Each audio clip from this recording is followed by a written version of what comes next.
buying stock, to help evaluate, I like to use charts. Two charts for each stock. I have the 5-year chart in order to show the trend that the stock is doing. And then the last year of the 5 years, I blow it up individually to look for a buy opportunity. Also to get an idea, an estimate of when could I have bought stock in the previous year and sell it and make money. It gives me an idea of how to track it. I also have a spreadsheet that I create to where I have key factors. I have the low and the high price for the year, the current price, how many shares I could buy if I put in $25,000. That's what I'm going for. I'm a small investor. And over here is the amount of profit I would have if it went up $5. Another key, and then here's the percentage of gain. I find the percentage of gain helps me to better estimate and understand what the gain really is for the individual stocks of various prices. And also key factors like how many employees. Once I almost bought a stock, only had 2 employees. I don't think it's a good idea to invest $25,000 in a company that only has 2 employees. So that's the key factor to me. What industry is it in? I'm not familiar with all the different industries, so I need to know what I need to research. And how many shares are outstanding. That's how many shares is out there to buy.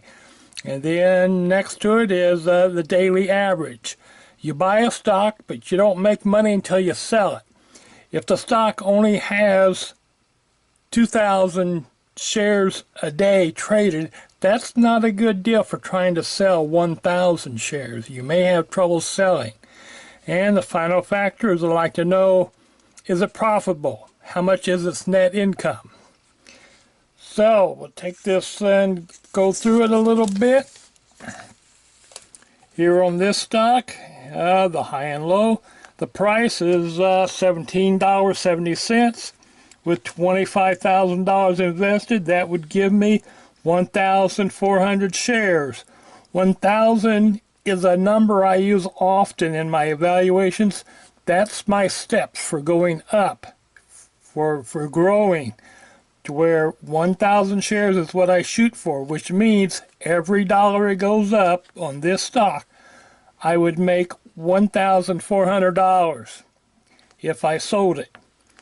And then the percent, the amount of profit, well, this here's if it goes up $5, that's the amount of profit that I would make on this stock here if I bought it at $17 and it went up $5, I'd make $7,062, a gain of 28%. That helps me to see it. Next stock below it, it's $24. I could only get $1,000.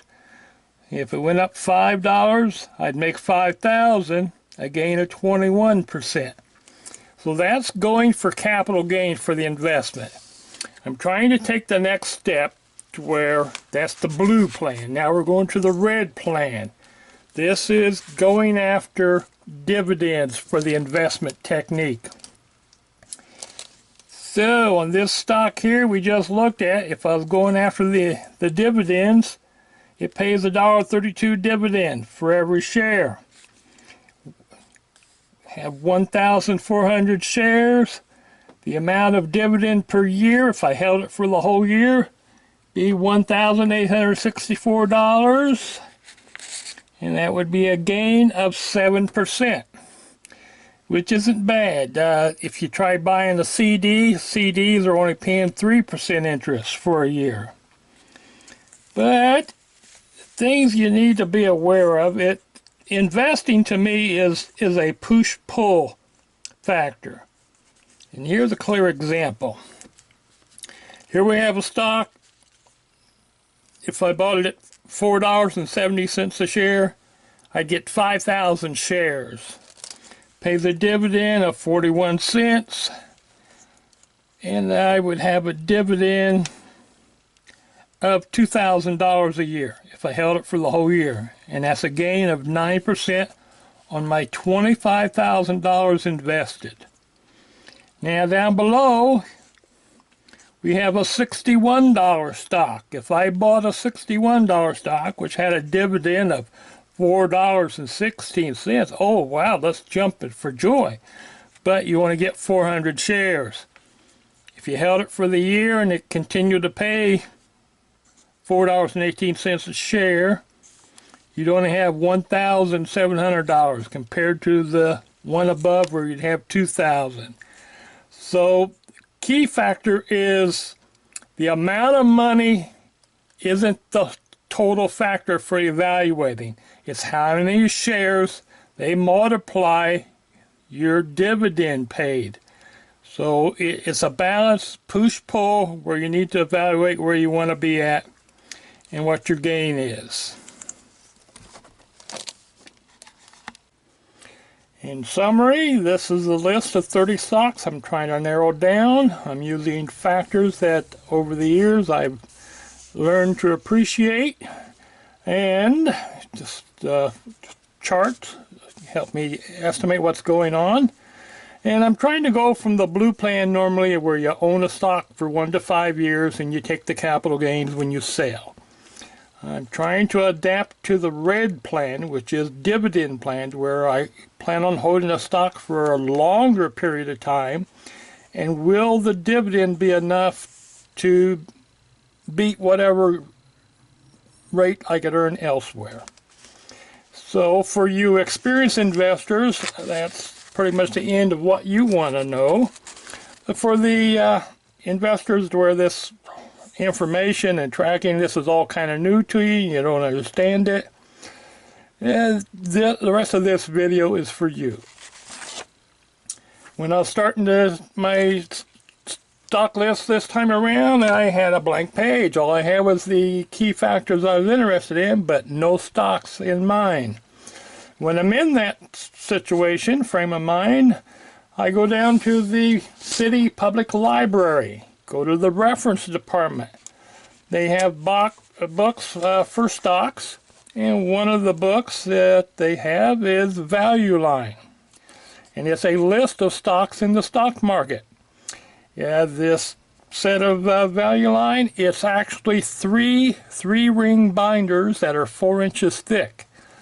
And here we have the small and mid cap listing, and it has 6 pages where when you open it up you find a listing, a small amount cap stocks.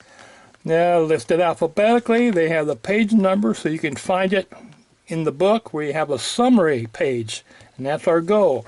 And there's some key factors you can learn off of here, and one of them for me this time around is, does the stock pay a dividend and how much?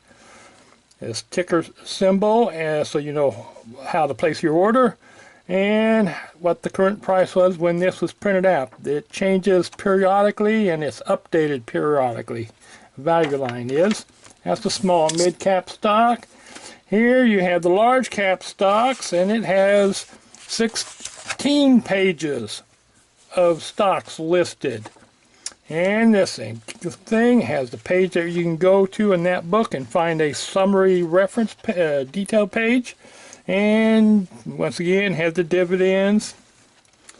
And we move on to where this is the page we're after. In the book, there's 1-page summary for each stock that's listed in the book. And it jam-packed full of information. So I like to, when I get a list like I have there, 30, and I take and print out the summary page, and then I can spend however many days, weeks, or months it takes to finally decide on what stock I want to buy, and at the convenience of being at home. And this summary page is jam-packed full of information. Here it has the stock symbol, so you know what to accurately order and sell whenever you look for your stock, current price, and a few other information. There's the page number there whenever you go looking. And then it has a chart. It goes back several years, and it gives you an idea of what the general trend of the stock. Is it going up? Is it going down? And a key factor looking at a longevity chart is there's key historical events that affect stocks that you want to make a personal note of, and one of them is right here. That's when COVID hit. Almost everybody took a dip, so it's not the stock's fault that there was a dip. It's just that everything in the world changed. And like I say, that's for several years. Here's the legend here to explain there's 3 lines, and one of them is for price and the other is for other things. And then using these same years, you have information, and one of the key information I like to know is how long has the company been profitable? And you'll know that whenever it was in debt, it'll have a small d in front of the amount of net money it made for that year. That means it was in debt. If you have several debt years, that may not be a good idea to invest. That's your choice. And after we get through with that, we then have in here you have a quick summary of the stock. Description of the business, what it does, how many employees, that's a key factor I like. Then down below, you have what analysts currently think of the stock. What things the company has done, good or bad, and it's just analyst opinion. Then over here to the left side, sometimes it switches back and forth, but on this one, it's on the left side, it has how many shares are outstanding. How many shares you can buy. You want to buy a stock that only has a couple thousand shares issued out, or you want a stock that has millions or billions of shares. I prefer millions and billions of shares, so I know I can sell the stock when I want to. And it has other key pieces of information, and for me, key piece of information I know is dividends. It gives the history for the last couple of years, so you can see if the stock goes up, the dividend goes up and down. Some stocks do that. They even change up and down throughout the year. It can, just because it goes up, that doesn't mean it can't go down. So that's a key factor to know. And that's the conclusion of how I choose my stocks.